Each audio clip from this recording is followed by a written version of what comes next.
in hip hop anymore. So, you gotta go back to the doing it for the love, and it's a great time for independence. So I like what's going on right now because I see some new guys popping up, in the game, and I think hip hop is fixing itself because it definitely was broken, and I think that's partially due to the fact that when hip hop became so commercial and the big record companies pretty much taking ownership of hip hop kind of fucked it all up. When you think about hip hop when it started back in the days, man, it was real edgy, very diverse. This is before the majors got a hold of it and took it over. And then over time it got watered down and commercial, man.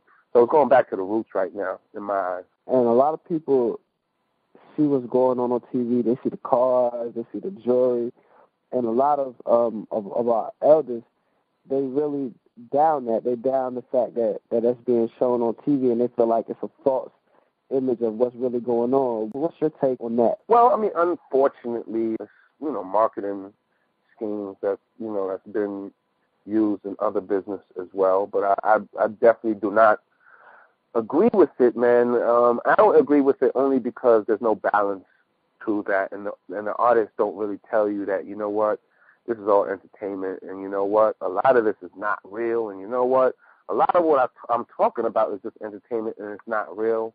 We have two major things happening with our kids. One part is they look at the jewels and the money, and that becomes their drive to want to get in the music business. And, you have less kids focusing on becoming doctors and lawyers, which we definitely need more of. You got 1 million kids trying to be rappers when the reality is 0.001% of them may make it, so they're wasting a lot of time in their life. On the other side, there's a lot of negativity and a lot of songs that I think paint the wrong pictures for our kids. Also, I think it's ridiculous that, it's cool that you would think it's cool to sell drugs. It's cool to be violent. It's cool to talk about, some of the trash that's in some of these records. And I think it's definitely playing a good part in brainwashing our community on destroying itself. And there's a lot of trash. I mean, a whole lot of trash out. But there's also a lot of good music. So what would you like to say to those that strive for greatness and hope to one day be in the music business? Well, I mean, to those guys, it's definitely, I don't want to sound corny, but kudos to you, for doing it the right way, man. And then, again, I just would like to see more from everybody as far as giving back and educating kids on what's right and what's wrong, man, because the majority of our community are definitely confused, man, and it's definitely partially due to what's in our music and what's not being said after the albums come out with the bullshit in it. You know what I'm saying? Like, back in the days, man, an artist like Rick Ross would be beheaded.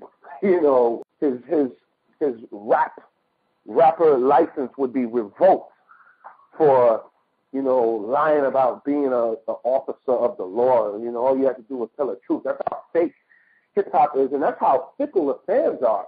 The fans would have turned their back on him, but nowadays, the fans don't even care. It's not that deep because it doesn't even matter that much anyway. You know what I'm saying? Do you have any last words, shout-outs, or promotions that you would like to do? I mean, man, just check out the PNPWorldwide.com, man. It's not for everybody, but it's that real shit, man. And we're definitely a part of the music business moving forward. It's a great resource and business solution to correct what's going wrong in the music business. And it's a very diverse, it's a very competitive, hyper-competitive marketplace with no sound barriers and no bias or bullshit to it. Just dope music out in the open. HowsMyRollin.net